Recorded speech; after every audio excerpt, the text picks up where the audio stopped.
When I began to learn the ways of the world as a young boy in Cuba, I would go and work with my father, cutting wood and sugarcane. That's where I learned to use the machete and developed my bolo punch. I remember always visiting my father's friend. His name was Fernando Valido. He wanted to be my manager, and he would always listen to me talk and brag, and he would say to me, "You are too young to be as good as you say." And I would tell him that all I needed was the opportunity, and I would be the champion of the world. The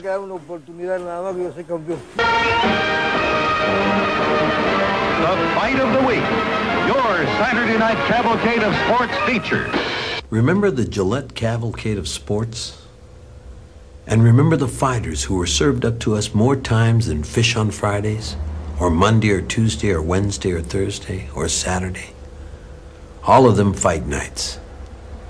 The 23-inch black and white miniaturized boxer, who most readily comes to mind to those of us to whom TV was the babysitter of our youth, was a fighter named Kid Gavilan, the Cuban Hawk, who appeared on national TV no less than 34 times. The Cuban Kid was a show and a showboat unto himself, the equal of another early Cuban television favorite, Desi Arnaz, as he rumbaed and danced his way through his fights in sort of an early day form of fistic breakdancing. And then, for good measure, he would throw in his bow gesture, the bolo punch, developed in the sugarcane fields of his youth, sort of a cross between an uppercut and a softball pitcher's underhanded delivery.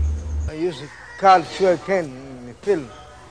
I used to cut sugarcane with a machete, and I used to cut.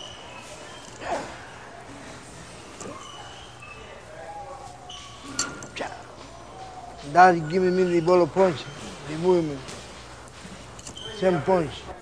Kid Gavilan, to me, was a magnific, like they say.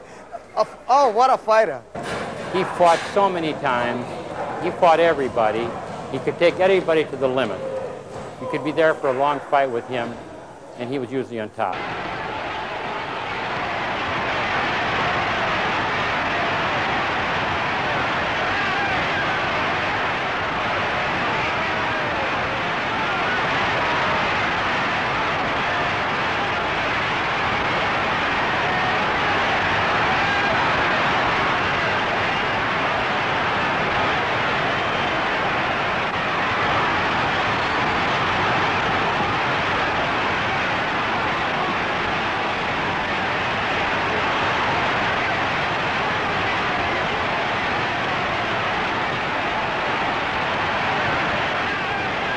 The winner and new world's welterweight champion, Kid Gavilan.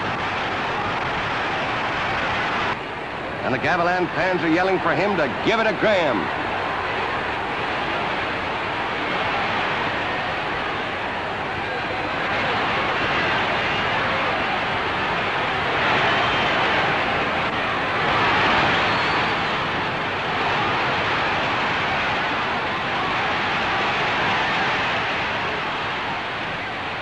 The fight's over. It's a split decision. One judge votes for Graham, the other judge and referee vote for Gavilan. The winner is Gavilan. Graham is stunned. He can't believe it. He thought he won. Graham's fans are angry. A fight starts in the exit aisle and the police move in and stop it. In rounds 4 through 9, both men landed again and again. Here in the 10th and final round, Cartier has a slight lead on all scorecards. Jolting punches by Gavilan, and Cartier comes right back.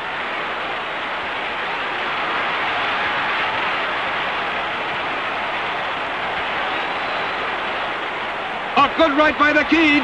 Cartier looks hurt.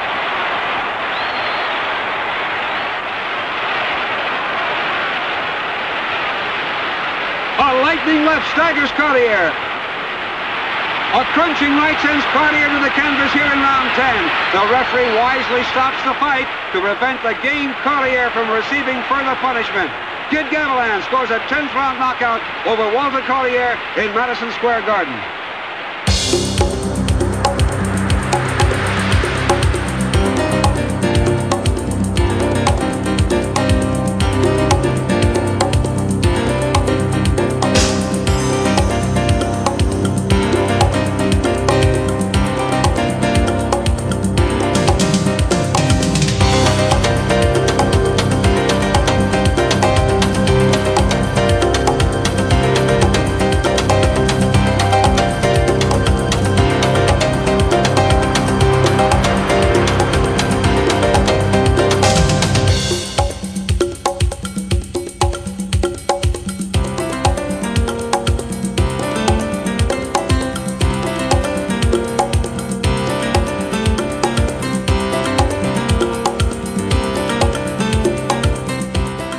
Robinson meets leading welterweight contender Kid Gavilan.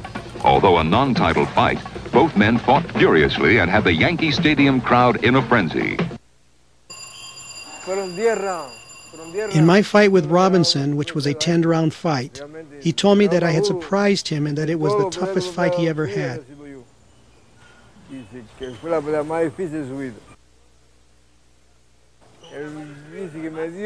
He said he hit me with the hardest right hand he had ever thrown. He thought he had killed me, but my only response was to come back and exchange more punches with him.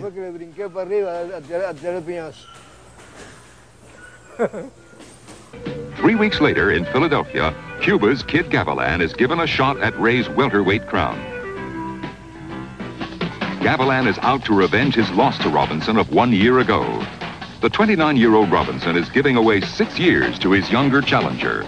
Both men perform brilliantly as they exchange savage punches again and again. When the final bell sounds, Ray Robinson is still champion of the world.